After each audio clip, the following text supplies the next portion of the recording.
मेरे वीरों तो भैनों, जैसे हर हफ्ते मैं आपके नाल गल करदा कई मुद्दे होंदे ने पंजाब खास करके साडा वड्डा मुद्दा तो इस वेले करोना है ਉਹਦੇ संबंध ਵਿੱਚ ਹੋਰ ਗੱਲਾਂ भी नाल दे नाल ਉੱਠ ਜਾਂਦੀਆਂ ਨੇ पर पहला मैं करोना ते ਤੁਹਾਡੇ ਨਾਲ कुछ जिक्र करना चाਹੁੰਦਾ जो ਤੁਸੀਂ रोज़ देखते हो टैलीविजन और अखबारां 'ਚ ਤੁਹਾਨੂੰ पता है कि दुनिया ਦੇ ਵਿੱਚ और हिंदुस्तान ਦੇ ਵਿੱਚ क्या हालात बने हुए ਨੇ किस तरीके नाल बहुत तेज़ी नाल अगे बढ़ रहा अज के आंकड़े ये ने कि 5 ਲੱਖ तो उपर मरीज़ साढ़े हिंदुस्तान दे विच हो गए ने कई शहर ने जैसे दिल्ली है अपना बंबई है तमिलनाडु है कई ने जिहदे विच आंकड़े बहुत बिगड़ते जा रहे हैं तो ये चीज़ां अपने हत्थ च हुंदियां ने हुण पंजाब दे विच असीं काफ़ी देर तो मैं तुहानूं दसदा रहना कि किहड़े कदम आपां नूं चकने चाहीदे ने मेरे कदम नहीं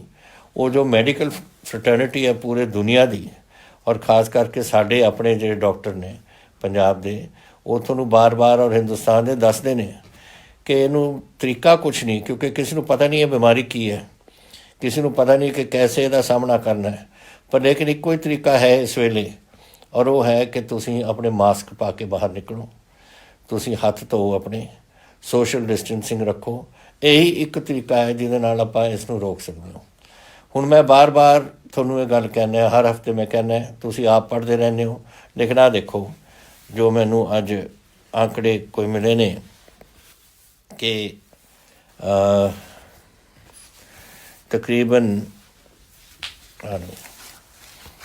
एक कल के आंकड़े ने एक दिन के कि 4024 बंदे नूं चलान किया गया है कि अपने मास्क नहीं पाए 45 नूं कीता है कि तुसीं थुकदे हो पब्लिक प्लेस से तुहानूं पता है कि थुक नाल ही अगर ये फैलना है ये बीमारी जिहड़ी हैगी और जो सोशल डिस्टेंसिंग करने वास्ते 39 बंदियां नूं दा चलान होया हुण इहदा फायदा की है पहला तो थोड़ा चलान हुंदा है तुहानूं पैसे देने पैणगे दूसरा तुसीं ये बीमारी लै सकदे हो या अगर तुहानूं है तो तुसीं फैला सकदे हो तुसीं होरां नूं दे सकदे हो अपने महल्ले दे विच नाल दे घरां दे विच नाल दे गुआंढियां दे घरां दे विच अपने घर दे विच ये गल्लां तुसीं एक हो सकदियां ने जिहदे नाल थोड़ी बीमारी थोड़े परिवार दे विच लग जे तो ये एक मैं इहनूं एंटी सोशल गल करदा ये नहीं आपां नूं करनी चाहीदी पंजाब नूं अगर बचाउणा है आंकड़े जा रहे ने वध रहे ने आ देख लो मेरे आंकड़े जिहड़े पहलां अपने पंजाब दे विच हुंदे से 14 15 20 तक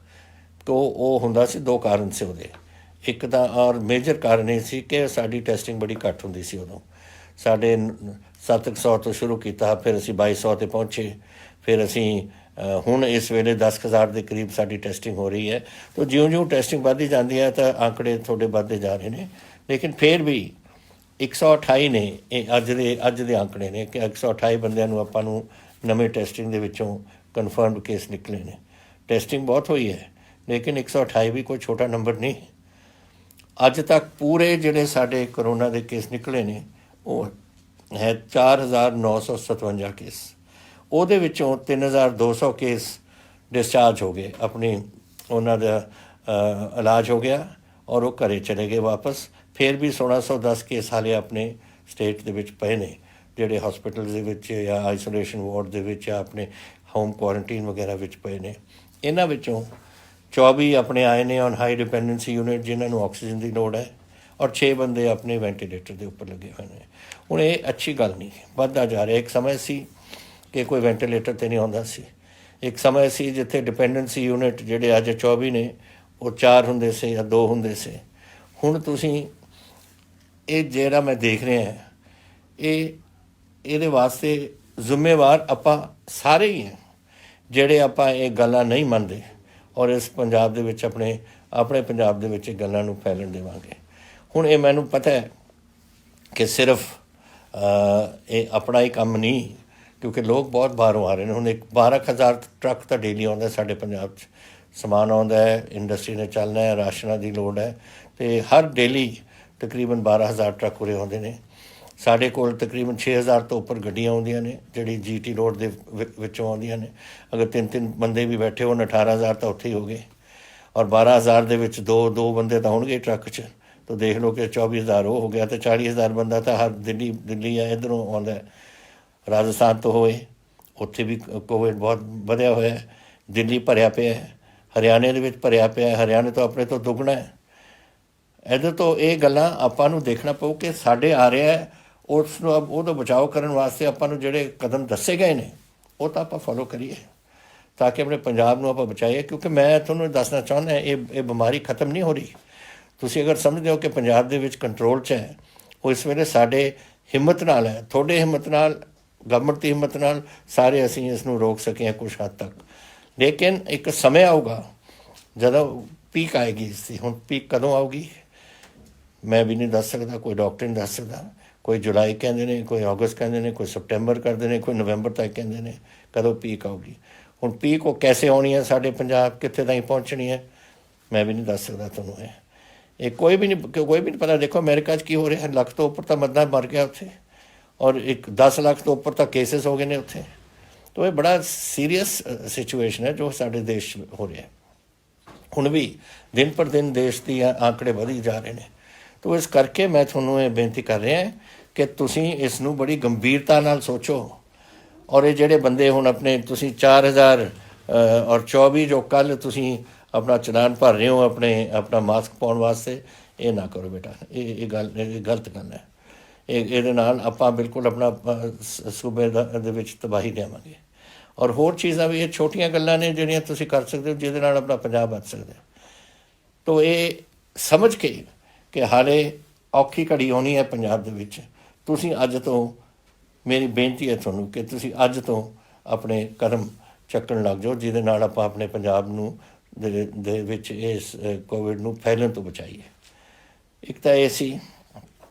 ਦੂਜਾ ਮੈਂ ਇੱਕ ਦੋ ਗੱਲਾਂ ਹੋਰ ਤੁਹਾਨੂੰ ਕਹਿਣਾ ਚਾਹੁੰਦਾ ਸੀ ਕਿ ਇਹ ਅੱਜ ਫਿਰ ਮੈਨੂੰ ਇੱਕ ਬੁਰੀ ਖਬਰ ਸਾਨੂੰ ਆਈ ਹੈ ਕਿ ਇੱਕ ਸਾਡਾ ਨੌਜਵਾਨ ਲਾਂਸ ਨਾਇਕ ਸਲੀਮ ਖਾਨ 58 ਇੰਜੀਨੀਅਰ ਰੈਜੀਮੈਂਟ ਸਾਡੇ ਪਟਿਆਲੇ ਤੋਂ ਡਕਾਣਾ ਹਲਕੇ ਦੇ ਵਿੱਚ ਮਰਨੇੜੀ ਪਿੰਡ ਇੱਕ ਸਾਡਾ ਉਹਦੇ ਵਿੱਚ ਉੱਥੇ ਰਹਿੰਦਾ ਸੀ, ਉਹ ਵੀ ਲਦਾਖ ਦੇ ਵਿੱਚ ਸ਼ਹੀਦ ਹੋ ਗਿਆ।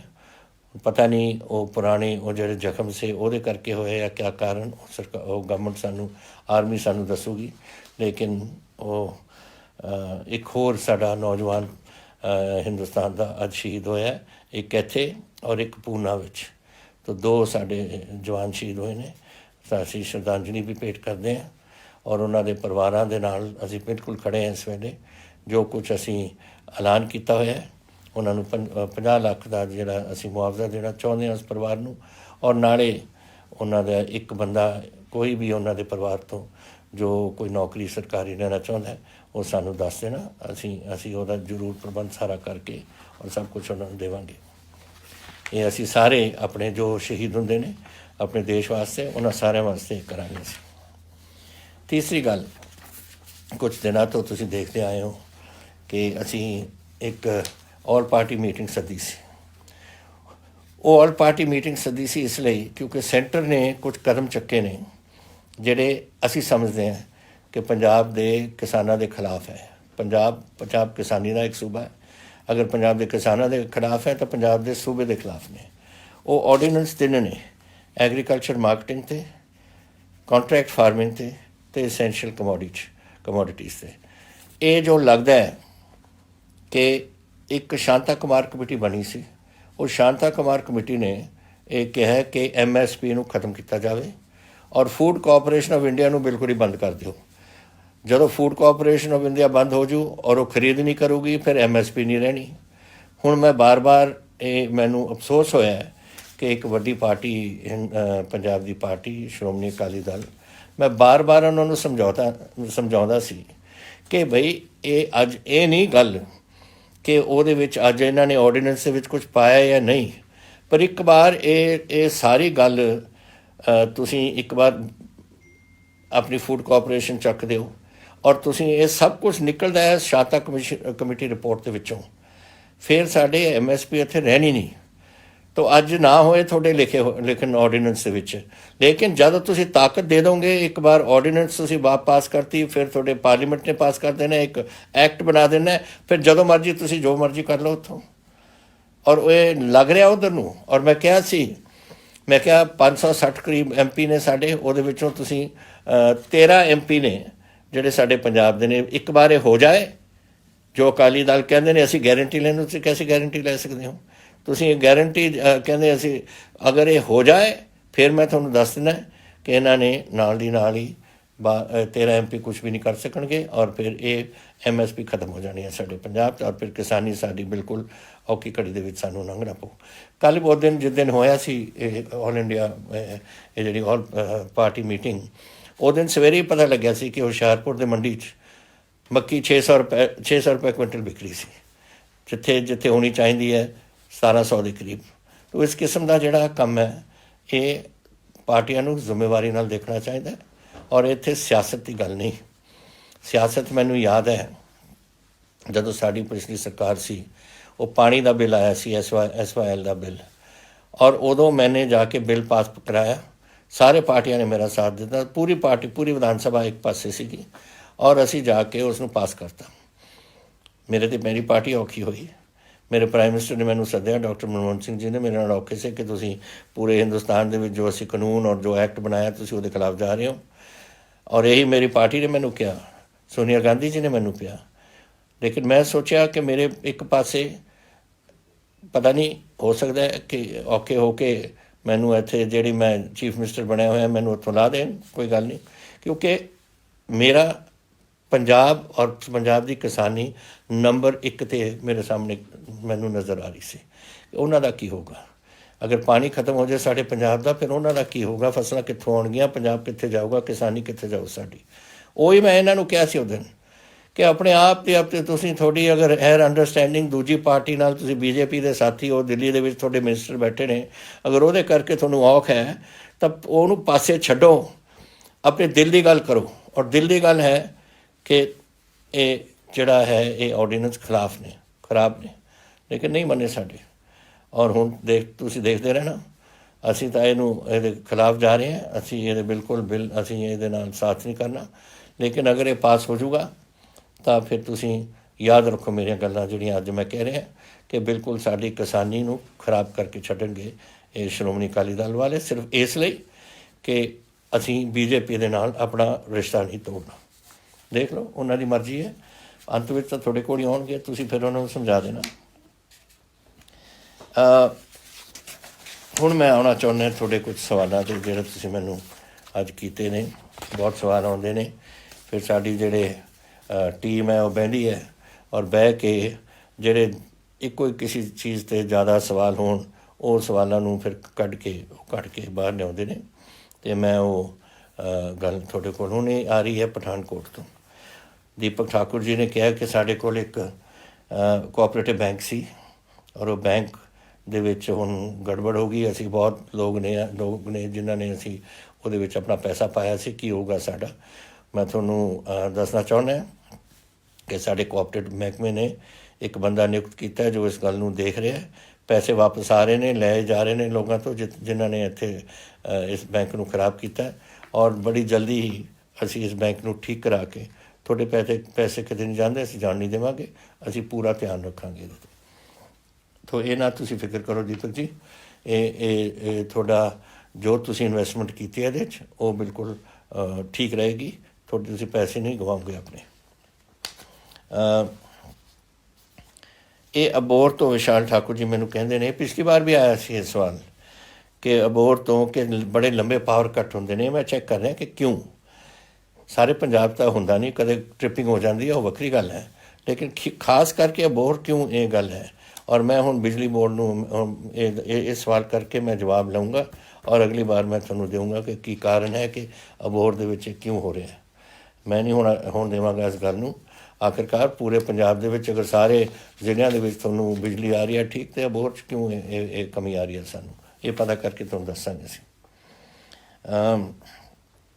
ਫਿਰ ਤੁਸੀਂ ਕਿਹਾ ਕਰੋਨਾ ਦਾ ਜਿਹੜੇ ਹੈ ਕਿ ਇਹ ਜਿਹੜੀਆਂ ਵੱਡੇ ਹੌਸਪੀਟਲ ਨੇ ਕਰੋਨਾ ਵਾਸਤੇ ਉਹ ਜ਼ਿਆਦਾ ਬਿੱਲ ਵਗੈਰਾ ਉਹ ਦਿੰਦੇ ਨੇ, ਅਸੀਂ ਦੇ ਨਹੀਂ ਸਕਦੇ, ਸਾਡੇ ਕੋਲ ਇੰਨੀ ਗੁੰਜਾਇਸ਼ ਨਹੀਂ। ਤੁਸੀਂ ਜਾ ਸਕਦੇ ਹੋ ਕਦੇ ਵੀ ਕਿਸੇ ਵੀ ਗਵਰਨਮੈਂਟ ਹੌਸਪੀਟਲ 'ਚ। ਕਰੋਨੇ ਦਾ ਅਸੀਂ ਬਹੁਤ ਉੱਥੇ ਪ੍ਰਬੰਧ ਕੀਤਾ ਹੋਇਆ ਹੈ, ਔਰ ਤੁਹਾਡੀ ਉੱਥੇ ਟ੍ਰੀਟਮੈਂਟ ਬਿਲਕੁਲ ਫ੍ਰੀ ਹੈ, ਟੈਸਟਿੰਗ ਵੀ ਫ੍ਰੀ ਹੈ, ਕੋਈ ਤੁਹਾਨੂੰ ਪੈਸਾ ਦੇਣ ਦੀ ਲੋੜ ਨਹੀਂ, ਔਰ ਟ੍ਰੀਟਮੈਂਟ ਵੀ ਤੁਹਾਡੀ ਫ੍ਰੀ ਹੈ। ਜਿੱਥੇ ਤਾਈਂ ਵੱਡੇ ਹਸਪਤਾਲਾਂ ਦਾ ਮਸਲਾ, ਅਸੀਂ ਇਹਨਾਂ ਨੂੰ ਟੇਕਅਪ ਕੀਤਾ ਹੋਇਆ, ਨੈਸ਼ਨਲ ਲੈਵਲ 'ਤੇ ਵੀ ਟੇਕਅਪ ਹੋ ਰਿਹਾ, ਅਸੀਂ ਵੀ ਕਰ ਰਹੇ ਹਾਂ ਕਿ ਇਹ ਤੁਸੀਂ ਨਹੀਂ ਕਰ ਸਕਦੇ ਕਿ ਇਸ ਤਰੀਕੇ ਨਾਲ ਇਹ ਪੈਸੇ ਗਰੀਬਾਂ ਤੋਂ ਤੁਸੀਂ ਲਓ ਵੱਡੀ ਇੱਕ ਕੋਈ ਬਿਮਾਰੀ ਵਾਸਤੇ। ਸੋ ਜਦੋਂ ਸਾਡੇ ਨਾਲ ਉਹਨਾਂ ਦੇ ਨਾਲ ਗੱਲ ਹੋਈ ਨਹੀਂ ਹੈ, ਡਾਕਟਰ ਤੁਸੀਂ ਦੇਖਿਆ ਹੋਣਾ ਹੈ ਕਿ ਮੈਡੀਕਲ ਜਿਹੜੀ ਸਾਡੀ ਐਸੋਸੀਏਸ਼ਨ ਹੈ ਪੰਜਾਬ ਦੀ, ਉਹ ਮੈਨੂੰ ਮਿਲਣਾ ਚਾਹੁੰਦੇ ਨੇ, ਮੈਂ ਵੀ ਮਿਲੂੰਗਾ, ਲੇਕਿਨ ਉਸ ਤੋਂ ਪਹਿਲਾਂ ਸਾਡਾ ਮਹਿਕਮਾ ਵੀ ਮਿਲੂ ਔਰ ਅਸੀਂ ਇਹਨਾਂ ਦਾ ਕੋਈ ਹੱਲ ਕੱਢਾਂਗੇ ਕਿ ਦੇयर हैज़ टू बी सिस्टम, ਕੋਈ ਸਿਸਟਮ ਹੋਣਾ ਚਾਹੀਦਾ। ਇਹ ਨਹੀਂ ਕਿ ਤੁਸੀਂ ਲੋਕਾਂ ਨੂੰ ਲੁੱਟਣ ਲੱਗ ਜਾਓ ਕਿਉਂਕਿ ਬਿਮਾਰੀ ਇਹਦੀ ਫੈਲ ਰਹੀ ਹੈ ਇੱਥੇ, ਇਹਦਾ ਵੀ ਹੱਲ ਅਸੀਂ ਕੱਢਾਂਗੇ। ਇੱਕ ਤੁਸੀਂ ਅਮਰਜੀਤ ਜੀ ਚੀਮਾ ਜਨਰਲ ਤੋਂ ਮੈਨੂੰ ਕਿਹਾ ਕਿ ਸਾਡੇ SUV ਗੱਡੀ 'ਚ 4 ਮੈਂਬਰ ਤੁਸੀਂ ਅਲਾਉ ਕਰ ਦਿਓ ਬੈਠਣ ਨੂੰ। ਬੇਟਾ ਤੁਸੀਂ ਜ਼ਿਆਦਾ 4 ਬੰਦੇ ਕਿਉਂ, ਆਪਣੇ ਪਰਿਵਾਰ ਨੂੰ ਸਾਰਿਆਂ ਨੂੰ ਉੱਥੇ ਬਿਠਾ ਲਓ, ਤੁਹਾਡੇ 4 ਸਾਹਮਣੇ ਦੀ ਸੀਟ ਹੈ, ਵਿਚਾਲੀ ਸੀਟ ਹੈ, ਪਿਛਲੀ ਸੀਟ ਹੈ, ਪਰ ਫੈਮਿਲੀ ਦੇ ਰਹੇ ਹੋਣ। ਇਹ ਨਹੀਂ ਕਿ ਤੁਸੀਂ ਫੈਮਿਲੀ ਵਰਤ ਕੇ ਤੁਸੀਂ ਹੋਰਾਂ ਨੂੰ ਬਿਠਾਉਣ ਲੱਗ ਜਾਓ। ਅਗਰ ਤੁਹਾਡੇ ਫੈਮਿਲੀ 5 ਮੈਂਬਰ ਨੇ ਜਾਂ 6 ਮੈਂਬਰ ਨੇ, ਸ਼ੌਕ ਨਾਲ ਤੁਸੀਂ ਬਿਠਾ ਦਿਓ, ਅਸੀਂ ਦੱਸ ਦਾਂਗੇ ਪੁਲਿਸ ਨੂੰ ਕਿ ਕੋਈ ਚਲਾਨ ਨਹੀਂ ਹੋਊਗਾ। ਇਹ ਆਪਣੀ ਫੈਮਿਲੀ ਵਾਸਤੇ ਕੋਈ ਵੀ ਆਪਣੇ ਬੰਦਿਆਂ ਨੂੰ ਉੱਥੇ ਬੱਚਿਆਂ ਨੂੰ ਲਿਜਾ ਸਕੂ ਨਾਲ। ਇੱਕ ਤੁਸੀਂ ਮੈਨੂੰ ਪੁੱਛਿਆ ਸੀ GNDU ਐਗਜ਼ਾਮਸ, ਇਹ ਹੈ ਪ੍ਰਿੰਸ ਗੁਰਦਾਸਪੁਰ ਤੋਂ, ਲਾਈਕ ਮਹਾਰਾਸ਼ਟਰ, ਹਰਿਆਣਾ, ਦਿੱਲੀ ਵਗੈਰਾ ਨੇ, ਇਹਨਾਂ ਨੇ ਬਿਲਕੁਲ ਕੈਂਸਲ ਕਰ ਦਿੱਤੀ। ਸਾਡਾ ਇੱਕ ਯੂਨੀਵਰਸਿਟੀਜ਼ ਦੇ ਇੱਕ ਮੀਟਿੰਗ ਹੋ ਰਹੀ ਸੀ, ਮੈਨੂੰ ਪਤਾ ਨਹੀਂ ਅੱਜ ਹੋਣੀ ਸੀ ਜਾਂ ਕੱਲ੍ਹ ਸਵੇਰੇ ਹੈਗੀ, ਜਿੱਥੇ ਇਹ ਯੂਨੀਵਰਸਿਟੀ ਗ੍ਰਾਂਟਸ ਕਮਿਸ਼ਨ ਨੂੰ ਲਿਖ ਕੇ ਪ੍ਰੋਪਰ ਤਰੀਕੇ ਨਾਲ ਅਸੀਂ ਪਰਮਿਸ਼ਨ ਲੈ ਕੇ ਇਹ ਦੇਖਾਂਗੇ ਕਿ ਕੈਂਸਲ ਹੁੰਦੀਆਂ ਜਾਂ ਨਹੀਂ। ਜੋ ਪਤਾ ਲੱਗ ਰਿਹਾ ਇਸ ਵੇਲੇ, ਜੋ ਦਿੱਲੀ 'ਚ ਫੈਸਲਾ ਹੋ ਰਿਹਾ ਹੈ ਕਿ ਐਗਜ਼ਾਮ ਕੈਂਸਲ ਹੋਣੇ ਚਾਹੀਦੇ ਨੇ, ਲੇਕਿਨ ਜਦੋਂ ਤਾਈਂ ਸਾਡੇ ਵਾਈਸ ਚਾਂਸਲਰ ਸਾਡੇ ਮੀਟਿੰਗ ਕਰਕੇ ਸਾਡੇ ਐਜੂਕੇਸ਼ਨ ਮਹਿਕਮੇ ਦੇ ਨਾਲ ਇਸ ਨੂੰ ਆਪਣਾ ਫੈਸਲਾ ਨਹੀਂ ਕਰਦੇ ਤਾਂ ਮੈਂ ਤੁਹਾਨੂੰ ਅੱਜ ਕੋਈ ਕੰਕਰੀਟ ਇਹਦਾ ਜਵਾਬ ਨਹੀਂ ਦੇ ਸਕਦਾ। ਉਹ ਜੈਸੇ ਹੀ ਪਤਾ ਲੱਗ ਜੂ ਸਾਨੂੰ ਕਿ ਉਹ ਫੈਸਲੇ ਕੀ ਹੋਇਆ ਇਸ ਕਮੇਟੀ 'ਚ, ਅਸੀਂ ਤੁਹਾਨੂੰ ਇਤਲਾਹ ਕਰ ਦਾਂਗੇ, ਲੇਕਿਨ ਜ਼ਿਆਦਾ ਦੇਰ ਨਹੀਂ ਤੁਹਾਨੂੰ ਵੇਟ ਕਰਨਾ ਪਊਗਾ। ਤੁਸੀਂ ਕਹਿ ਰਹੇ ਹੋ ਕਿ ਅਸੀਂ ਬੜੇ ਦਿਨਾਂ ਦੇ ਇੰਤਜ਼ਾਰ ਕਰ ਰਹੇ ਹਾਂ, ਸਿਰਫ 2 ਜਾਂ 3 ਦਿਨ ਦੀ ਲੋੜ ਹੈ, ਜਦੋਂ ਇਹ ਫੈਸਲਾ ਹੋ ਜੂ ਤੁਹਾਨੂੰ ਦੱਸਿਆ ਜਾਊਗਾ। ਕਰਨ ਸ਼ਰਮਾ ਜੀ ਲੁਧਿਆਣੇ ਦੇ ਕਹਿ ਰਹੇ ਨੇ ਕਿ ਸਾਡੇ ਤੁਹਾਡੇ ਮਿਨਿਸਟਰ ਨੇ, ਹੈਲਥ ਮਿਨਿਸਟਰ ਨੇ ਕਿਹਾ ਹੈ ਕਿ ਫਿਰ ਸਾਨੂੰ ਅੱਗੇ ਸ਼ਾਇਦ ਲੋਕਡਾਊਨ ਵਧਾਉਣਾ ਪਵੇ। ਦੇਖੋ ਬੇਟਾ, ਇਹ ਤੁਹਾਡੇ 'ਤੇ ਹੈ, ਮੇਰੇ 'ਤੇ ਹੈ, ਸਾਰੇ ਪੰਜਾਬ 'ਤੇ ਹੈ। ਅਗਰ ਆਪਾਂ ਕੰਟਰੋਲ ਕਰ ਜਾਈਏ ਫਿਰ ਲੋਕਡਾਊਨ ਦੀ ਕੀ ਲੋੜ ਹੁੰਦੀ ਹੈ? ਜਦੋਂ ਤੁਸੀਂ ਕੰਟਰੋਲ ਕਰ ਲਓਗੇ ਸਾਰੀ ਚੀਜ਼ਾਂ ਨੂੰ, ਜੈਸੇ ਮੈंने ਕਿਹਾ, ਫਿਰ ਲੋਕਡਾਊਨ ਦੀ ਲੋੜ ਨਹੀਂ। ਲੇਕਿਨ ਅਗਰ ਇਹ ਵਿਗੜਦਾ ਜਾਊਗਾ ਫਿਰ ਸਾਨੂੰ ਫਿਰ ਸੋਚਣਾ ਪਊ। ਸੋ ਇਹ ਮੈਂ ਆਪਣੇ ਪੰਜਾਬ ਨੂੰ ਔਰ ਤੁਹਾਨੂੰ ਬਚਾਉਣਾ ਹੈ। ਪੰਜਾਬ ਕੀ ਹੈ? ਪੰਜਾਬ ਲੋਕਾਂ ਦਾ ਪੰਜਾਬ ਹੈ, ਪੰਜਾਬੀ ਰਹਿੰਦੇ ਨੇ ਪੰਜਾਬ ਦੇ ਵਿੱਚ, ਔਰ ਤੁਸੀਂ ਉਹ ਪੰਜਾਬੀ, ਮੈਂ ਪੰਜਾਬੀ। ਅਸੀਂ ਤਾਂ ਆਪਣੇ ਆਪ ਨੂੰ, ਆਪਣੇ ਬੱਚਿਆਂ ਨੂੰ, ਆਪਣੇ ਪਰਿਵਾਰਾਂ ਨੂੰ, ਸਾਰਿਆਂ ਨੂੰ ਸੰਭਾਲਣਾ ਹੈ। ਸੋ ਦੈਟ ਇਜ਼ ਵਾਈ ਤੁਸੀਂ ਅਗਰ ਇਸ ਨੂੰ, ਮੇਰੀ ਗੱਲ ਗੰਭੀਰਤਾ ਨਾਲ ਲੈ ਕੇ ਤੁਸੀਂ ਇਸ ਕੋਵਿਡ ਨੂੰ ਆਪਾਂ ਰੋਕ ਸਕੀਏ ਤਾਂ ਫਿਰ ਆਪਾਂ ਨੂੰ ਲੋਕਡਾਊਨ ਦੀ ਲੋੜ ਨਹੀਂ ਫਿਰ ਮੈਨੂੰ ਸੋਚਣਾ ਪਊ ਕਿ ਕੈਸੇ ਕਰਨਾ ਹੈ, ਕਿਉਂਕਿ ਮੈਂ ਇੱਥੇ ਪੰਜਾਬ ਨੂੰ ਖਰਾਬ ਨਹੀਂ ਹੋਣ ਦੇਵਾਂਗਾ। ਮੈਂ ਆਪਣੇ ਪੰਜਾਬੀਆਂ ਨੂੰ ਇਹ ਕੋਵਿਡ ਨਹੀਂ ਲੱਗਣ ਦੇਣੀ ਔਰ ਆਪਣੇ ਬੱਚਿਆਂ ਨੂੰ ਕੋਵਿਡ ਨਹੀਂ ਲੱਗਣ ਦੇਣੀ। ਇਸ ਕਰਕੇ ਤੁਹਾਨੂੰ ਥੋੜ੍ਹਾ ਇਸ 'ਤੇ ਧਿਆਨ ਦਿਓ। ਤੁਸੀਂ ਭੁਪਿੰਦਰ ਸਿੰਘ ਜੀ ਸਰਾਹ ਪਾਤਰਾਂ ਤੋਂ ਪੁੱਛਦੇ ਨੇ ਕਿ ਮੇਰੇ ਪਿੰਡ ਹਰਿਆਈ ਖੁਰਦ ਹੈ ਔਰ ਉੱਥੋਂ ਪਾਤਰਾਂ ਜਾਣਾ ਪੈਂਦਾ, ਕੋਈ ਬੱਸਾਂ ਨਹੀਂ ਹੈ। ਹੁਣ ਇਹ ਬੱਸਾਂ ਜਿਹੜੀਆਂ ਮਿਨੀ ਬੱਸਿਸ ਆਮ ਤੌਰ 'ਤੇ ਪਿੰਡਾਂ ਤੋਂ ਲੈ ਜਾਂਦੀਆਂ ਨੇ ਪਾਤਰਾਂ, ਔਰ ਉੱਥੋਂ ਵੱਡੀਆਂ ਬੱਸਾਂ ਅੱਗੇ ਲੈ ਜਾਂਦੀਆਂ ਨੇ, ਇਹ ਇਸ ਲਈ ਮੇਰਾ ਖਿਆਲ ਨਹੀਂ ਚੱਲ ਰਹੀਆਂ ਕਿਉਂਕਿ ਪੈਟਰੋਲ ਹੋ ਗਿਆ ਬਹੁਤ ਮਹਿੰਗਾ, ਡੀਜ਼ਲ ਹੋ ਗਿਆ ਬਹੁਤ ਮਹਿੰਗਾ, ਔਰ ਅਸੀਂ ਸੋਸ਼ਲ ਡਿਸਟੈਂਸਿੰਗ ਰੱਖੀ ਸੀ ਕਿ ਅੱਧੇ ਬੰਦੇ ਆ ਸਕਦੇ ਨੇ ਔਰ ਫਾਸਲਾ ਛੱਡਣਾ ਚਾਹੁੰਦੇ, ਔਰ ਉਹਨਾਂ ਨੂੰ ਪੁੱਗਦਾ ਨਹੀਂ ਹੋਣਾ ਉਹਨਾਂ ਬੱਸਾਂ ਕਰਨ ਜਿਹੜੇ ਮਿਨੀ ਬੱਸ ਚਲਾਉਂਦੇ ਨੇ। ਇਸ ਕਰਕੇ ਇਸ ਜਿਹੜੀ ਰੁਕਾਵਟ ਸੀ ਇਸ ਨੂੰ ਮੈਂ ਹਟਾ ਰਿਹਾ। ਅੱਜ ਤੁਸੀਂ ਜਿਹੜੇ ਮਿਨੀ ਬੱਸਿਸ ਹੋਣ ਜਾਂ ਵੱਡੀਆਂ ਬੱਸਾਂ ਹੋਣ, ਇੱਕ ਸ਼ਰਤ 'ਤੇ ਕਿ ਕੋਈ ਬੰਦਾ ਬੱਸ 'ਚ ਨਹੀਂ ਚੜੂਗਾ ਜਦ ਤਾਈਂ ਮਾਸਕ ਨਹੀਂ ਪਾਉਂਦਾ। ਮਾਸਕ ਪਾਓ, ਬੱਸਾਂ ਚੜ੍ਹੋ। ਮਿਨੀ ਬੱਸਿਸ ਵੀ ਚੱਲਣਗੀਆਂ ਜਦੋਂ ਪੂਰੀਆਂ ਭਰੀਆਂ ਹੋਣਗੀਆਂ, ਔਰ ਵੱਡੀਆਂ ਬੱਸਾਂ ਵੀ ਚੱਲਣਗੀਆਂ, ਔਰ ਇਹ ਬੱਸ ਫਿਰ ਥੋੜ੍ਹੇ ਚੱਲਣ ਲੱਗ ਜਾਣਗੇ। ਲੇਕਿਨ ਤੁਸੀਂ ਆਪਣੇ ਮਾਸਕ ਪਾ ਕੇ ਉਹ ਬੱਸਾਂ ਦੇ ਵਿੱਚ ਬਹਿਣਾ। ਔਰ ਹੁਣ ਅਸੀਂ ਚੱਕਦੇ ਹਾਂ ਜਿਹੜਾ ਬੈਨ ਸੀਗਾ ਔਰ 50% ਰੱਖਦੇ ਸੀ, ਉਹ ਨਹੀਂ ਰੱਖਾਂਗੇ, ਨਾ ਛੋਟੇ ਬੱਸਾਂ 'ਚ, ਨਾ ਵੱਡੀਆਂ ਮਿਨੀ ਬੱਸਾਂ 'ਚ ਜਾਂ ਵੱਡੀਆਂ ਬੱਸਾਂ 'ਚ। 100% ਉੱਥੇ ਜਾ ਸਕਣਗੇ ਆਪਣੇ ਜਿਹੜੇ ਮੁਸਾਫਰ ਨੇ, ਲੇਕਿਨ ਇੱਕੋ ਹੀ ਕੰਡੀਸ਼ਨ ਹੈ ਕਿ ਮਾਸਕ ਪਾ ਕੇ। ਤੁਸੀਂ ਮੈਨੂੰ ਪ੍ਰੋਫੈਸਰ ਰਿਸ਼ਪਾਲ ਸਿੰਘ ਜੀ ਬਰਾੜ ਸਾਰੀ ਕੈਨੇਡਾ ਤੋਂ ਮੈਨੂੰ ਤੁਸੀਂ ਪੁੱਛ ਰਹੇ ਹੋ ਕਿ ਜਿਹੜਾ ਥਰਮਲ ਪਲਾਂਟ ਹੈ ਬਠਿੰਡੇ ਦਾ, ਇਹਨੂੰ ਇਹ ਜਿਹੜੇ ਥਰਮਲ ਪਲਾਂਟਸ ਦੇ ਟਾਵਰਸ ਨੇ, it has become a tourist, it can become a tourist thing. Yes, I will certainly, professor ਸਾਹਿਬ, ਮੈਂ ਇਸ ਨੂੰ ਦੇਖੂੰਗਾ। ਤੁਸੀਂ ਵੀ ਬਠਿੰਡੇ ਦੇ, ਮੈਂ ਵੀ ਬਠਿੰਡੇ ਦਾ, ਹੈ ਤਾਂ ਪਟਿਆਲੇ ਰਹਿਣ ਵਾਲਾ, ਲੇਕਿਨ ਮੇਰਾ ਪਿੰਡ ਤਾਂ ਬਠਿੰਡੇ ਹੀ ਹੈ, ਮਹਾਰਾਜ। ਤੋ ਆਈ ਐਮ ਵੈਰੀ ਹੈਪੀ ਕਿ ਤੁਸੀਂ ਇਸ ਬਠਿੰਡੇ, ਸਾਡੇ ਬਠਿੰਡੇ ਨੂੰ ਬਿਲਕੁਲ ਦੇਖਣਾ ਚਾਹੁੰਦੇ ਹੋ ਔਰ ਇੱਕ ਹੈਰੀਟੇਜ ਸਿਸਟਮ ਨਾਲ ਦੇਖਣਾ ਚਾਹੁੰਦੇ ਹੋ। ਆਪਣਾ ਕਿਲ੍ਹਾ ਵੀ ਜਿਹੜਾ ਢਹਿਦਾ ਜਾ ਰਿਹਾ ਹੈ, ਆਈ ਹੋਪ ਦੇ ਆਰਕੀਓਲੋਜੀਕਲ ਸਰਵੇ ਉਸ ਨੂੰ ਵੀ ਦੇਖੇਗਾ, ਉਹਨੂੰ ਵੀ ਠੀਕ ਕਰੇ, ਬਿਕੋਜ਼ ਉਹ ਖਰਾਬ ਹੋ ਰਿਹਾ। ਔਰ ਇੱਕ ਉਹ ਤਾਂ ਬਹੁਤ ਪੁਰਾਣਾ ਕਿਲ੍ਹਾ ਹੈ, ਤਾਂ it I think for 1000 year maybe. Razia Sultan, ਤੁਸੀਂ ਨਾਮ ਸੁਣਿਆ ਪ੍ਰੋਫੈਸਰ ਸਾਹਿਬ, ਤੁਸੀਂ ਤਾਂ ਸੁਣਿਆ ਹੋਣਾ। ਰਜ਼ੀਆ ਸੁਲਤਾਨ ਤਾਂ ਉਸ ਕਿਲ੍ਹੇ 'ਚ ਕੈਦ ਰਹੇ ਸੀ। So it is a very old historical ਕਿਲ੍ਹਾ, ਉਹ ਵੀ ਅਸੀਂ ਦੇਖਣਾ। ਔਰ ਹੋਰ ਕੋਈ ਹੈਰੀਟੇਜ ਪੁਆਇੰਟਸ ਨੇ। So I will certainly give this full thought ਕਿ ਅਸੀਂ ਕੈਸੇ ਤੁਹਾਡੇ ਇਹ ਜਿਹੜੇ ਟਾਵਰਸ ਨੇ ਰੱਖ ਸਕੀਏ। ਸ਼ਾਇਦ ਅਸੀਂ ਇਹਨਾਂ ਨੂੰ ਕੋਈ ਰੈਸਟੋਰੈਂਟ ਬਣਾ ਦਈਏ, ਸਮ ਈਟਰੀਜ਼, ਵਾਟ ਐਵਰ ਇਟ ਇਜ਼, ਕੁਛ ਸੋਚ ਕੇ ਕਰਾਂਗੇ। ਬਟ ਤੁਹਾਡਾ ਸੁਜੈਸ਼ਨ ਆਈ ਅਪਰੀਸ਼ੀਏਟ ਵੈਰੀ ਮਚ। ਬੜਾ ਧੰਨਵਾਦੀ ਹਾਂ ਤੁਹਾਡਾ ਇਹ ਸੁਝਾਅ ਵਾਸਤੇ। ਪੈਟਰੋਲ ਅਤੇ ਡੀਜ਼ਲ ਵੱਧਦਾ ਜਾ ਰਿਹਾ ਡੇਲੀ, ਇਹਦਾ ਕੀ ਕਰ ਸਕਦੇ ਹਾਂ ਹੁਣ? ਇਹ ਸਾਡੇ ਹੱਥ 'ਚ ਨਹੀਂ। ਅਸੀਂ ਵੀ, ਤੁਹਾਨੂੰ ਸ਼ਾਇਦ ਪਤਾ ਹੋਊਗਾ ਕਿ ਸਾਡੀ ਕਾਂਗਰਸ ਵਰਕਿੰਗ ਕਮੇਟੀ ਦੀ ਮੀਟਿੰਗ ਹੋਈ ਸੀ ਕਿ ਅੱਜ ਤੋਂ ਕੋਈ 4 ਕੁ ਦਿਨ ਹੋਏ, ਔਰ ਉੱਥੇ ਇੱਕ ਮੁੱਦਾ ਆਇਆ ਸੀ ਕਿ ਰੈਜ਼ੋਲੂਸ਼ਨ ਪਾਸ ਕੀਤਾ ਗਿਆ ਸੀ ਉਸ ਕਾਂਗਰਸ ਵਰਕਿੰਗ ਕਮੇਟੀ ਨੇ ਕਿ government should roll back on petrol and diesel charges. ਕਿਉਂਕਿ ਉੱਥੇ ਕਿਹਾ ਸੀ ਕਿ ਇਹ ਜਦ ਤੋਂ ਵਧਾਏ ਨੇ ਪੈਟਰੋਲ ਔਰ diesel, government has gained 1,80,000 crore ਔਰ 1,80,000 ਕਰੋੜ ਉਹ ਬਣਾ ਚੁੱਕੇ ਨੇ ਇਸ ਪੈਟਰੋਲ 'ਤੇ। ਹੁਣ ਵਾਪਸ ਕਰੋ ਔਰ ਲੋਕਾਂ ਨੂੰ ਵਾਪਸ ਕਰੋ। ਸੋ ਆਈ ਹੋਪ ਕਿ ਗਵਰਨਮੈਂਟ ਆਫ ਇੰਡੀਆ ਇਸ 'ਤੇ ਸੋਚੇਗੀ ਔਰ ਕੁਝ ਰੋਲ ਬੈਕ ਕਰਨਗੇ ਤਾਂ ਕਿ ਲੋਕਾਂ ਨੂੰ ਕੁਛ ਬੈਨੀਫਿਟ ਇਹਦਾ ਮਿਲ ਸਕੇ।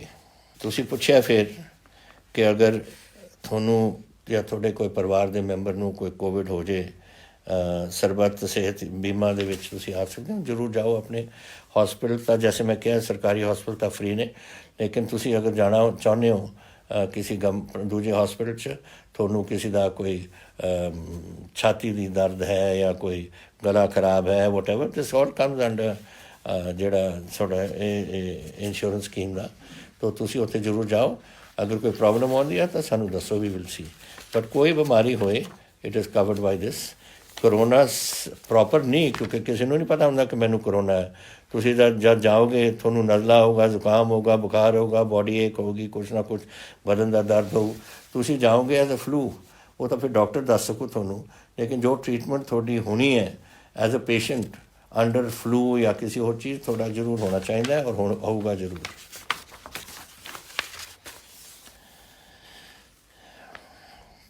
ਗੁਰਪ੍ਰੀਤ ਗਿੱਲ ਜੀ ਲੁਧਿਆਣੇ ਤੋਂ ਮੈਨੂੰ ਪੁੱਛ ਰਹੇ ਨੇ ਕਿ ਤੁਸੀਂ ਪੱਖੋਵਾਲ ਦੀ ਸੜਕ ਜਿਹੜੀ ਹੈ ਸ਼ਹੀਦ ਕਰਤਾਰ ਸਿੰਘ ਸਰਾਭਾ ਦੇ ਨਾਮ 'ਤੇ ਰੱਖੀ ਹੈ, ਹਲਵਾੜਾ ਏਅਰਪੋਰਟ ਨੂੰ ਵੀ ਤੁਸੀਂ ਉਹਨਾਂ ਦੇ ਨਾਂ 'ਤੇ ਰੱਖੋ। ਬਹੁਤ ਤੁਹਾਡਾ ਸੁਝਾਅ ਅੱਛਾ ਹੈ। ਲੇਕਿਨ ਇਹ ਗੱਲਾਂ ਜਿਹੜੀਆਂ ਹੁੰਦੀਆਂ ਨੇ, ਇਹ ਸਾਡੇ ਵਾਸਤੇ ਗੱਲ ਨਹੀਂ। ਇਹ ministry of civil aviation government of India ਕਰਦੀ ਹੈ ਔਰ ਹੋਮ ਮਿਨਿਸਟਰੀ ਵਗੈਰਾ ਨਾਲ। ਲੇਕਿਨ ਜੈਸੇ ਅਸੀਂ ਮੋਹਾਲੀ ਦੀ ਜਿਹੜਾ ਏਅਰਪੋਰਟ ਹੈ ਉਹ ਸ਼ਹੀਦ ਭਗਤ ਸਿੰਘ ਦੇ ਨਾਂ ਅਸੀਂ ਰੱਖਣਾ ਚਾਹੁੰਦੇ ਹਾਂ, ਉਹ ਵੀ ਅਸੀਂ ਉਹਨਾਂ ਨੂੰ ਗਵਰਨਮੈਂਟ ਆਫ ਇੰਡੀਆ ਨੂੰ ਲਿਖਿਆ ਹੋਇਆ। ਅਤੇ ਇੱਥੇ ਵੀ ਤੁਹਾਡਾ ਜਿਹੜਾ ਇਹ ਆਪਣਾ ਹਲਵਾੜਾ ਏਅਰਪੋਰਟ ਹੈ, ਇਹ ਤੁਹਾਡਾ ਅੱਛਾ ਸੁਝਾਅ ਹੈ। ਅਸੀਂ ਏਅਰਪੋਰਟ ਨੂੰ ਟੇਕਅਪ ਕਰਾਂਗੇ ਗਵਰਨਮੈਂਟ ਆਫ ਇੰਡੀਆ ਨਾਲ, ਔਰ ਫਿਰ ਅਸੀਂ ਤੁਹਾਨੂੰ ਦੱਸਾਂਗੇ ਜਦੋਂ ਗਵਰਨਮੈਂਟ ਬਣ ਜਾਂਦੀ ਹੈ। ਰਮਨ ਸਿੱਧੂ ਜੀ ਬਠਿੰਡੇ ਤੋਂ ਕਹਿੰਦੇ ਨੇ ਕਿ ਬੱਸ ਪਰਮਿਟ ਸਾਨੂੰ, ਤੁਸੀਂ ਕਿਹਾ ਸੀ ਕਿ ਤੁਸੀਂ ਸਾਨੂੰ ਬੱਸ ਪਰਮਿਟ ਦੇ ਸਕੋਗੇ। ਪਤਾ ਨਹੀਂ ਤੁਹਾਨੂੰ ਕੈਸੇ ਨਹੀਂ ਪਤਾ ਲੱਗਿਆ, ਇਹ ਤਾਂ ਅਨਾਊਂਸ ਹੋ ਚੁੱਕਿਆ ਸੀ ਔਰ 30 ਜੂਨ ਸਾਡੀ ਲਾਸਟ ਡੇਟ ਸੀ ਕਿ ਤੁਸੀਂ ਆਪਣੇ ਮਿਨੀ ਬੱਸਿਸ ਦੀ ਆਪਣੀ ਲੈ ਸਕੋ। ਔਰ ਮੇਰਾ ਖਿਆਲ 30 ਜੂਨ ਤੱਕ ਤੁਸੀਂ ਅਗਰ ਅਪਲਾਈ ਨਹੀਂ ਕੀਤਾ, ਮੈਂ ਅੱਜ ਮਹਿਕਮੇ ਨੂੰ ਜ਼ਰੂਰ ਕਹੂੰਗਾ ਕਿ 15 ਦਿਨ ਤੁਹਾਨੂੰ ਹੋਰ ਦੇ ਦੇਣ। 15 ਜੁਲਾਈ ਤਾਈਂ ਅਸੀਂ, ਕਿਉਂਕਿ ਕੋਵਿਡ ਚੱਲ ਰਿਹਾ, ਕਈ ਲੋਕਾਂ ਨੂੰ ਸ਼ਾਇਦ ਖਬਰ ਨਹੀਂ ਆਈ ਹੋਣੀ, ਅਖਬਾਰ ਨਹੀਂ ਪਹੁੰਚੇ, ਤਾਂ ਤੁਸੀਂ 15 ਜੁਲਾਈ ਤਾਈਂ ਅਸੀਂ ਲੈ ਜਾਵਾਂਗੇ। ਤੁਸੀਂ ਹੁਣ ਅਪਲਾਈ ਕਰ ਦਿਓ। ਅਸੀਂ ਦੇ ਰਹੇ ਹਾਂ ਮਿਨੀ ਪਰਮਿਟਸ ਅਨਇੰਪਲੋਇਡ ਯੂਥ ਵਾਸਤੇ। ਜਿਨ੍ਹਾਂ ਨੇ ਲੈਣਾ ਤੁਸੀਂ ਜਾ ਕੇ ਉੱਥੇ ਅਪਲਾਈ ਕਰਕੇ ਲੈ ਲਓ। ਜਸਵੀਰ ਸਿੰਘ ਸੇਖੋ ਜੀ ਲੁਧਿਆਣਾ, ਤੁਸੀਂ ਪੁੱਛਿਆ ਕਿ ਅਸੀਂ ਔਨਲਾਈਨ ਹੁਣ ਪੜ੍ਹ ਰਹੇ ਹਾਂ, ਪਰ ਸਾਡੇ ਗਰਮੀਆਂ ਦੇ ਵਿੱਚ ਛੁੱਟੀਆਂ ਹੁੰਦੀਆਂ ਨੇ, ਤੁਸੀਂ ਸਾਨੂੰ ਛੁੱਟੀ ਨਹੀਂ ਇਜਾਜ਼ਤ ਕਰੋਗੇ। ਜੋ ਫੈਸਲਾ ਕੀਤਾ ਹੈ ਡਿਪਾਰਟਮੈਂਟ ਨੇ ਕਿ ਜਿਹੜੀਆਂ ਤੁਸੀਂ 2 ਮਹੀਨੇ ਸਕੂਲ ਤੋਂ ਬਾਹਰ ਰਹੇ ਹੋ ਉਹਨੂੰ ਛੁੱਟੀਆਂ ਗਿਣੀਆਂ ਜਾਣ। ਨਵੀਂ ਹੁਣ ਤੁਸੀਂ ਪੜ੍ਹ ਰਹੇ ਹੋ, ਘਰੇ ਬੈਠੇ ਹੋ, ਤੁਸੀਂ ਆਪਣੀ ਸਕੂਲ ਉੱਥੇ ਕਰੋ ਔਰ ਘਰੇ ਤੁਸੀਂ ਔਨਲਾਈਨ ਕਰਕੇ ਉੱਥੇ ਬੈਠੇ ਹੋਗੇ। ਸੋ ਛੁੱਟੀ ਇਹ ਹੋਰ ਨਹੀਂ ਅਸੀਂ ਵਧਾ ਸਕਦੇ। ਔਰ ਇਸ ਲਈ ਕਿਉਂਕਿ ਇਹ ਆਲ ਇੰਡੀਆ ਐਗਜ਼ਾਮਸ ਹੁੰਦੇ ਨੇ। ਹੁਣ ਤੁਸੀਂ 9ਵੀਂ ਕਲਾਸ 'ਚੋਂ 10ਵੀਂ ਕਲਾਸ ਤੁਹਾਡੀ ਆਲ ਇੰਡੀਆ ਐਗਜ਼ਾਮ ਹੋ ਔਰ ਅਸੀਂ ਚਾਹੁੰਦੇ ਹਾਂ ਕਿ ਤੁਸੀਂ ਬੜਾ ਅੱਛੀ ਤਰ੍ਹਾਂ ਪੜ੍ਹੋ ਔਰ ਅੱਛੇ ਤੁਹਾਡੇ ਮਾਰਕ ਆਉਣ ਤਾਂ ਕਿ ਤੁਸੀਂ ਬੜੀ ਚੰਗੀ ਤਰ੍ਹਾਂ ਆਪਣੀ ਵਿੱਦਿਆ ਹੋਰ ਪ੍ਰਾਪਤ ਕਰਕੇ ਇੱਕ ਅੱਛੀ ਨੌਕਰੀ ਲੈ ਸਕੋ। ਸੋ ਇਹਨੂੰ ਤੁਸੀਂ ਜਿਹੜੇ ਹੁਣ ਆਪਣੇ ਔਨਲਾਈਨ ਸਿੱਖ ਰਹੇ ਹੋ, ਸਿੱਖਦੇ ਰਹੋ ਔਰ ਉਸ ਤੋਂ ਬਾਅਦ ਹੌਲੀਡੇਜ਼ ਤਾਂ ਹੁੰਦੀਆਂ ਰਹਿੰਦੀਆਂ ਨੇ ਔਰ ਤੁਸੀਂ ਘਰ ਤਾਂ ਬੈਠੇ ਹੀ ਹੋ। ਸੋ ਥੋੜ੍ਹੀ ਦੇਰ ਤੁਹਾਨੂੰ ਪੜ੍ਹਨਾ ਪੈਂਦਾ ਹੈ ਔਨਲਾਈਨ ਔਰ ਫਿਰ ਤੁਸੀਂ ਥੋੜ੍ਹੀ ਛੁੱਟੀ ਹੋ ਸਮਝ ਲਓ ਇਸ ਨੂੰ। ਲੇਕਿਨ ਅਸੀਂ ਜ਼ਿਆਦਾ ਤੁਹਾਡੀ ਐਜੂਕੇਸ਼ਨ ਨੂੰ ਦੇ ਵਿੱਚ ਵਿਘਨ ਨਹੀਂ ਪਾਉਣਾ ਚਾਹੁੰਦੇ ਜਿਹਦੇ ਨਾਲ ਤੁਹਾਡਾ ਅੱਗੇ ਜਾ ਕੇ ਤੁਹਾਡਾ ਨੁਕਸਾਨ ਹੋਵੇ। ਤੁਸੀਂ ਮਨਦੀਪ ਰੰਧਾਵਾ ਜੀ ਨੇ ਕਿਹਾ ਕਿ ਮੇਜ਼ ਮੱਕੀ ਤੁਸੀਂ ਹੁਣ ਲਾਉਣਾ ਚਾਹੁੰਦੇ ਹੋ, ਝੋਨਾ ਨਹੀਂ ਲਾਉਣਾ ਚਾਹੁੰਦੇ, ਬੜੀ ਅੱਛੀ ਗੱਲ ਹੈ। ਲਾਓ ਮੱਕੀ ਜ਼ਰੂਰ ਤੁਸੀਂ ਔਰ ਤੁਹਾਨੂੰ ਸਬਸਿਡੀ ਮਸ਼ੀਨ ਦੀ ਮਿਲੇਗੀ। ਆਈ ਥਿੰਕ 40% ਤੁਹਾਨੂੰ ਇਹ ਮਿਲੇਗੀ ਸਬਸਿਡੀ। ਤਾਂ ਤੁਸੀਂ ਸਬਸਿਡੀ ਜਿਨ੍ਹਾਂ ਨੇ ਅਪਲਾਈ ਕਰ ਦਿੱਤਾ ਹੈ ਔਰ ਜਿਨ੍ਹਾਂ ਨੂੰ ਮਸ਼ੀਨਰੀ ਹੁਣ ਮਿਲ ਰਹੀ ਹੈ ਕਿਉਂਕਿ ਮੱਕੀ ਦਾ ਤਾਂ ਹੁਣ ਬੀਜਣ ਦਾ ਟਾਈਮ ਆ ਗਿਆ, ਤੁਹਾਨੂੰ ਨਾਲ ਦੇ ਨਾਲ ਹੁਣ ਉਹ ਮਨਜ਼ੂਰੀਆਂ ਤਿਆਰ ਹੋ ਰਹੀਆਂ ਨੇ ਔਰ ਤੁਹਾਨੂੰ ਨਾਲ ਦੇ ਨਾਲ ਤੁਹਾਨੂੰ ਸਬਸਿਡੀ ਦੇ ਦੇਣਗੇ 40%। ਸ਼ਾਲੂ ਅਰੋੜਾ ਜੀ ਅੰਮ੍ਰਿਤਸਰ ਤੋਂ, ਇਹ ਜਿਹੜੀ ਤੁਹਾਡੀ ਮੰਗ ਹੈ ਨਾ, ਜਦੋਂ ਮੈਂ ਤੁਹਾਡੀ ਉਮਰ ਦਾ ਸੀ ਮੈਨੂੰ ਵੀ ਇਹੀ ਮੰਗ ਹੁੰਦੀ ਸੀ ਕਿ ਸਕੂਲ ਬੰਦ ਹੀ ਰੱਖੋ। ਮੈਂ ਵੀ ਸੋਚਦਾ ਸੀ ਕਿ ਸਕੂਲਾਂ 'ਚ ਕਿਹਨੇ ਜਾਣਾ। ਬੇਟਾ ਤੁਸੀਂ ਹੁਣ ਦੇਖੋ ਦੁਨੀਆ ਕਿੰਨੀ ਵੱਧ ਗਈ ਅੱਗੇ, ਵਧੇ ਵਿੱਦਿਆ ਕਰਕੇ ਵਧੀਆ ਨਾ। ਔਰ ਅਸੀਂ ਵੀ ਕਹਿੰਦੇ ਕਿਆ ਕਰਦੇ ਸੀ ਕਿ ਚਲੋ ਬੰਦ ਕਰੋ ਸਕੂਲ ਨੂੰ, ਕਿਹਨੇ ਜਾਣਾ। ਅਸੀਂ ਕਹਿੰਦੇ ਸੀ ਕਿ ਪਚਾੜਾ ਜੇ ਸਕੂਲ ਡਿੱਗੀ ਪਈ, ਅਸੀਂ ਤਾਂ ਇਹ ਕਹਿੰਦੇ ਸੀ ਜਦ ਅਸੀਂ ਛੋਟੇ ਹੁੰਦੇ ਸੀ। ਤਾਂ ਤੁਹਾਨੂੰ ਵੀ ਹੁਣ ਤੁਸੀਂ ਮੈਨੂੰ ਕਹਿ ਰਹੇ ਹੋ ਕਿ ਮੇਰੇ 1 ਸਾਲ ਵਾਸਤੇ ਸਕੂਲ ਹੀ ਬੰਦ ਕਰ ਦਿਓ। ਇਹ ਮੁਸ਼ਕਿਲ ਹੈ ਮੇਰੇ ਵਾਸਤੇ ਕਰਨਾ ਔਰ ਮੁਸ਼ਕਿਲ ਤੁਹਾਡੇ ਵਾਸਤੇ ਵੀ ਹੈ ਕਿਉਂਕਿ ਤੁਸੀਂ ਹੁਣ ਜਿਹੜਾ ਇਹ ਪੜ੍ਹਾਈ ਕਰ ਰਹੇ ਹੋ ਨਾ, ਤੁਸੀਂ ਫਿਰ 10ਵੀਂ 'ਚ ਅੱਛੀ ਤਰ੍ਹਾਂ ਤੁਹਾਡੇ ਰਿਜ਼ਲਟ ਹੋਣੇ ਚਾਹੀਦੇ ਨੇ, ਫਿਰ 12ਵੀਂ 'ਚ ਆਉਣਾ ਚਾਹੁੰਦੇ ਨੇ, ਫਿਰ ਤੁਸੀਂ ਯੂਨੀਵਰਸਿਟੀ ਕਾਲਜਿਸ ਜਾਓਗੇ। ਮੈਂ ਚਾਹੁੰਦਾ ਕਿ ਹਰ ਬੱਚਾ ਪੰਜਾਬ ਦਾ ਪੜ੍ਹੇ ਔਰ ਚੰਗੀ ਤਰ੍ਹਾਂ। ਹੁਣ ਬੜੀ ਕੰਪੈਟੀਟਿਵ ਹੋ ਗਈ ਦੁਨੀਆ, ਹਿੰਦੁਸਤਾਨ ਕੰਪੈਟੀਟਿਵ ਹੋ ਗਿਆ, ਸਾਰੀ ਦੁਨੀਆ ਕੰਪੈਟੀਟਿਵ ਹੋ ਗਈ ਔਰ ਵਿੱਦਿਆ ਦੇ ਬਗੈਰ ਆਪਾਂ ਐਡਵਾਂਸ ਨਹੀਂ ਕਰ ਸਕਦੇ ਔਰ ਤੁਸੀਂ ਨਹੀਂ ਐਡਵਾਂਸ ਕਰ ਸਕੋਗੇ। ਸੋ ਸਕੂਲਾਂ ਦਾ ਤਾਂ ਇਹੀ ਹੁੰਦਾ ਹੈ ਕਿ ਫਾਊਂਡੇਸ਼ਨ ਅੱਛਾ ਬਣਾ ਦੇਣ ਤੁਹਾਡੇ ਵਾਸਤੇ, ਫਿਰ ਤੁਹਾਡੇ ਅੱਗੇ ਤੁਸੀਂ ਜਾ ਕੇ ਆਪਣੀ ਚੰਗੀ ਵਿੱਦਿਆ ਦੇ ਖੇਤਰ ਦੇ ਵਿੱਚ ਤੁਸੀਂ ਅੱਗੇ ਵੱਧ ਸਕੋ ਔਰ ਆਪਣੇ ਵਾਸਤੇ ਇੱਕ ਜ਼ਿੰਦਗੀ ਦੇ ਵਿੱਚ ਕੋਈ ਨਾ ਕੋਈ ਕਦਮ ਇਹੋ ਜਿਹੇ ਚੱਕੋ ਜਿਹਦੇ ਨਾਲ ਸਾਰੇ ਤੁਹਾਡੀ ਸ਼ਲਾਘਾ ਕਰਨ। ਸੋ ਸਕੂਲ ਬੰਦ ਨਹੀਂ ਕਰ ਸਕਦੇ। ਹੁਣ ਆਪਾਂ ਔਖੀ ਘੜੀ ਵਿੱਚ ਲੰਘ ਰਹੇ ਹਾਂ। ਆਪਾਂ ਨੂੰ ਇਹ ਜਦੋਂ ਇਹ ਖਤਮ ਹੋਊ ਸਕੂਲ ਤੁਹਾਡੇ ਖੁੱਲ੍ਹਣਗੇ, ਪੜ੍ਹੋ ਚੰਗੀ ਤਰ੍ਹਾਂ ਬੱਚਾ ਔਰ ਅੱਗੇ ਨਿਕਲੋ ਤੁਸੀਂ ਔਰ ਵਾਹਿਗੁਰੂ ਕਰੇ ਤੁਹਾਨੂੰ ਅੱਗੇ ਬੜੇ ਚੜ੍ਹਦੀ ਕਲਾ 'ਚ ਰੱਖਣ ਔਰ ਤੁਸੀਂ ਚੰਗੇ ਆਪਣੇ ਜ਼ਿੰਦਗੀ ਦੇ ਵਿੱਚ ਕੋਈ ਕਦਮ ਬਣਾ ਸਕੋ। ਇਹ ਵਿਲੀਅਮਜੀਤ ਸਿੰਘ ਜੀ ਅੰਮ੍ਰਿਤਸਰ ਤੋਂ ਪੁੱਛ ਰਹੇ ਨੇ ਕਿ 1190 ਪੋਸਟਾਂ ਸੀਆਂ SSB ਨੂੰ ਦਿੱਤੀਆਂ ਹੋਈਆਂ ਫੋਰ ਪਟਵਾਰੀਜ਼। ਇਹ ਪਟਵਾਰੀ ਦੇ ਲਈ ਦਿੱਤੀਆਂ ਹੋਈਆਂ ਨੇ। ਇਹ ਪਟਵਾਰੀ ਵਾਸਤੇ ਇਹ ਚਲੀ ਗਈਆਂ ਨੇ, ਡਿਪਾਰਟਮੈਂਟ ਨੇ ਅੱਗੇ ਭੇਜ ਦਿੱਤੀਆਂ SSB ਨੂੰ। ਮੇਰਾ ਖਿਆਲ ਹੁਣ ਐਡਵਰਟਾਈਜ਼ਿੰਗ ਹੋਣ ਲੱਗੀ ਹੈ ਥੋੜ੍ਹੇ ਦਿਨਾਂ 'ਚ, ਤੁਹਾਨੂੰ ਬੁਲਾ ਲੈਣਗੇ ਤੁਹਾਡੀ ਇੰਟਰਵਿਊ ਵਾਸਤੇ। ਆ ਜਿਹੜਾ ਤੁਸੀਂ ਪੁੱਛਿਆ ਮੈਨੂੰ ਲੁਧਿਆਣੇ ਤੋਂ ਅਮਰਪਾਲ ਸਿੰਘ ਗਰੇਵਾਲ ਜੀ ਨੇ ਕਿ IPS ਦੇ ਵਿੱਚ 32 ਸਾਲ ਦੀ ਉਮਰ ਲਿਮਿਟ ਹੁੰਦੀ ਹੈ ਔਰ ਤੁਸੀਂ ਸਬ ਇੰਸਪੈਕਟਰ ਔਰ DSP ਦੀ ਸਿਲੈਕਸ਼ਨ ਵਾਸਤੇ ਵੀ 28 ਤੋਂ 32 ਸਾਲ ਲੈ ਜਾਓ। ਮੈਂ ਤੁਹਾਡੇ ਨਾਲ ਸਹਿਮਤ ਹੈ, ਲੇਕਿਨ ਮੈਂ ਅੱਜ ਨਹੀਂ ਇਹ ਫੈਸਲਾ ਤੁਹਾਨੂੰ ਸੁਣਾ ਸਕਦਾ। ਮੈਂ ਕੈਬਨਿਟ ਦੇ ਵਿੱਚ ਲੈ ਕੇ ਜਾਊਂਗਾ ਔਰ ਅਸੀਂ ਇਹਨੂੰ ਡਿਸਕਸ ਕਰਾਂਗੇ। ਪਰਸੋਂ ਨੂੰ ਕੈਬਨਿਟ ਹੈ, ਆਈ ਵਿਲ ਟਾਕ ਐਂਡ ਫਿਰ ਦੇਖਾਂਗੇ ਕਿ ਕੀ ਕਰ ਸਕਦੇ ਅਸੀਂ। ਤੋ ਇਹ ਸਵਾਲ ਸੇ ਕੁਛ ਜਿਹੜੇ ਆਪਨੇ ਮੈਨੂੰ ਕੀਤੇ ਨੇ। ਇਹ ਹੁਣ ਜਿਹੜੀਆਂ ਗੱਲਾਂ ਮੈਂ ਕੀਤੀਆਂ ਨੇ ਤੁਹਾਡੇ ਨਾਲ, ਪਲੀਜ਼ ਆਪਣੇ ਮਨਾਂ 'ਚ ਵਸਾਓ। ਪਹਿਲਾਂ ਮੈਨੂੰ ਹੋਰ ਕੁਛ ਤਾਂ ਦੇਖੋ ਹੁੰਦੇ ਰਹਿਣਗੇ। ਕੋਵਿਡ ਤੋਂ ਆਪਾਂ ਨੇ ਸੂਬੇ ਨੂੰ ਬਚਾਉਣਾ ਔਰ ਮੈਂ ਆਸ ਕਰਾਂਗਾ ਕਿ ਤੁਸੀਂ ਜਿਹੜੀਆਂ ਗੱਲਾਂ ਦੱਸੀਆਂ ਗਈਆਂ ਨੇ, ਮੈਂ ਵੀ ਦੱਸ ਰਿਹਾ, ਡਾਕਟਰਸ ਦੱਸ ਰਹੇ ਨੇ, ਅਖਬਾਰਾਂ 'ਚ ਆਉਂਦਾ, ਟੈਲੀਵਿਜ਼ਨ 'ਚ ਆਉਂਦਾ, ਸਭ ਕੁਛ ਆਉਂਦਾ, ਤੁਸੀਂ ਉਹ ਗੱਲਾਂ ਮੰਨੋ ਔਰ ਚਲੋ ਆਪਾਂ ਰਲ ਕੇ ਆਪਣੇ ਸੂਬੇ ਨੂੰ ਬਚਾਈਏ ਔਰ ਪੰਜਾਬ ਨੂੰ ਹਰ ਵੇਲੇ ਚੜ੍ਹਦੀ ਕਲਾ 'ਚ ਰੱਖੀਏ। ਅੱਜ ਦਾ ਦਿਨ ਵੀ ਇੱਕ ਚੀਜ਼ ਰਹਿ ਗਈ ਸੀ ਜਿਹੜੀ ਮੈਂ ਸਮਝਦਾ ਸੀ ਕਿ ਤੁਹਾਡੇ ਨਾਲ ਮੈਂ ਕਰਾਂ ਕਿ ਅੱਜ ਦੇ ਦਿਨ 1839 ਵਿੱਚ 27 ਜੂਨ ਨੂੰ ਮਹਾਰਾਜਾ ਰਣਜੀਤ ਸਿੰਘ ਸਾਹਿਬ ਇੱਥੇ ਪੂਰੇ ਹੋ ਗਏ ਸੀ ਉਹਨਾਂ ਦੇ ਬਾਰੇ ਥੋੜ੍ਹਾ ਆਪਾਂ ਨੂੰ ਧਿਆਨ ਦੇਣਾ ਚਾਹੀਦਾ ਸੀ ਕਿ ਇੱਕ ਬਹੁਤ ਮਹਾਨ ਯੋਧੇ ਸੀ, ਬਹੁਤ ਸਮਝਦਾਰ ਇੱਕ ਇਨਸਾਨ ਸੀ। ਇੱਕ ਇਹੋ ਜਿਹੇ ਇਨਸਾਨ ਸੀ ਜਿਹੜੇ ਬਿਲਕੁਲ ਪੜ੍ਹੇ ਲਿਖੇ ਨਹੀਂ ਸੀ, ਲੇਕਿਨ ਜਿਸ ਤਰੀਕੇ ਨਾਲ ਆਪਣਾ ਰਾਜ ਚਲਾਇਆ, ਜਿਸ ਤਰੀਕੇ ਨਾਲ ਫੌਜਾਂ ਦੀ ਕਮਾਂਡ ਕੀਤੀ, ਪਸ਼ਾਵਰ ਤੱਕ ਆਪਣੇ ਲੈ ਗਏ ਏਰੀਆ ਨੂੰ, ਪੰਜਾਬ ਦੇ ਏਰੀਆ ਨੂੰ ਫਤਿਹ ਕਰਕੇ। ਔਰ ਜਿਹੜੀ ਸਭ ਤੋਂ ਵੱਡੀ ਗੱਲ ਹੈ, ਕਦੇ ਇਹੋ ਜਿਹੀ ਗੱਲ ਨਹੀਂ ਹੋਣ ਦਿੱਤੀ ਪੰਜਾਬ ਦੇ ਵਿੱਚ ਕਿ ਮਜ਼ਹਬਾਂ ਦਾ ਕੋਈ ਝਗੜਾ ਹੋਵੇ। ਹੁਣ ਜੈਸੇ ਮੁਸਲਮਾਨ ਹੁੰਦੇ ਸੀ ਉਹਨਾਂ ਦੇ ਰਾਜ ਵਿੱਚ, ਉਹਨਾਂ ਨੂੰ ਪੂਰਾ ਸੀ ਕਿ ਤੁਸੀਂ ਸ਼ਰੀਆ ਜਿਹੜਾ ਕਾਨੂੰਨ ਹੈ ਇਸਲਾਮ ਦਾ ਉਹ ਤੁਸੀਂ ਮੰਨੋ। ਜਿੱਥੇ ਉਹ ਕੋਈ ਆਪਣੇ ਰਾਜ ਵਿੱਚ ਕੋਈ ਗਲਤੀ ਹੁੰਦੀ ਸੀ, ਇੱਕ ਹੁਕਮ ਸੀ ਕਿ ਕਿਸੇ ਨੂੰ ਫਾਂਸੀ ਨਹੀਂ ਚੜ੍ਹਨ ਦੇਣੀ, ਚਾਹੇ ਕੁਛ ਵੀ ਹੋਏ। ਹੋਰ ਸਜ਼ਾ ਹੁੰਦੀ ਸੀ, ਲੇਕਿਨ ਫਾਂਸੀ ਦਾ ਹੁਕਮ ਨਹੀਂ ਸੀ ਉੱਥੇ। ਤੋ ਇਹੋ ਜਿਹੀ ਚੀਜ਼ਾਂ ਸੀਆਂ। ਔਰ ਜੈਸੇ ਮੈਂ ਤੁਹਾਨੂੰ ਦੱਸਿਆ ਹੈ ਕਿ ਇਹੋ ਜਿਹੇ ਸੁਲਝੇ ਹੋਏ ਇਨਸਾਨ ਸੀ ਕਿ ਅਗਰ ਕੋਈ ਗੱਲ ਦਾ ਉਹਨਾਂ ਨੂੰ ਪਤਾ ਲੱਗਣਾ ਕਿ ਫਰਜ਼ ਕਰੋ ਕੋਈ ਬਾਹਰੋਂ ਆ ਗਿਆ, ਵਲੈਤ ਤੋਂ ਆ ਗਿਆ, ਸ਼ਾਮ ਨੂੰ ਬਿਠਾ ਲੈਣਾ ਔਰ ਅਗਲੇ ਸੂਰਜ ਚੜ੍ਹਦੇ ਤੱਕ ਉਹਦੇ ਨਾਲ ਸਵਾਲ ਹੀ ਕਰੇ ਜਾਣਾ, ਉਹਦੇ ਮੁਲਕ ਬਾਰੇ, ਉਹਦੇ ਹੋਰ ਖੇਤੀ ਬਾਰੇ ਔਰ ਹੋਰ ਚੀਜ਼ਾਂ ਬਾਰੇ। ਕਦੇ ਲਿਖਦੇ ਨਹੀਂ ਸੀ, ਸਭ ਕੁਝ ਉਹਨਾਂ ਦੇ ਦਿਮਾਗ 'ਚ ਗੱਲ ਹੁੰਦੀ ਸੀ। ਉਹਨਾਂ ਨੇ ਆਪਣੇ ਪੰਜਾਬ ਰਾਜ ਰੱਖਿਆ, ਜੋ ਸਾਡਾ ਪਹਿਲੀ ਲੜਾਈ ਅੰਗਰੇਜ਼ਾਂ ਨਾਲ ਹੋਈ 1846 'ਚ।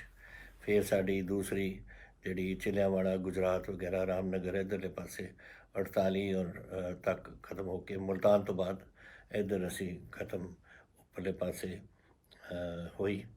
ਲੇਕਿਨ ਔਰ ਉਹਨਾਂ ਦੇ ਜਾਣ ਤੋਂ ਬਾਅਦ 10 ਸਾਲ ਦੇ ਵਿੱਚ 39 'ਚ ਪੂਰੇ ਹੋਏ ਔਰ 10 ਸਾਲ ਦੇ ਵਿੱਚ ਇਹ ਰਾਜ ਆਪਣੇ ਉੱਥੇ ਮਹਾਰਾਜਾ ਸਾਹਿਬ ਦਾ ਲਾਹੌਰ ਦਾ ਰਾਜ ਖਤਮ ਹੋ ਗਿਆ।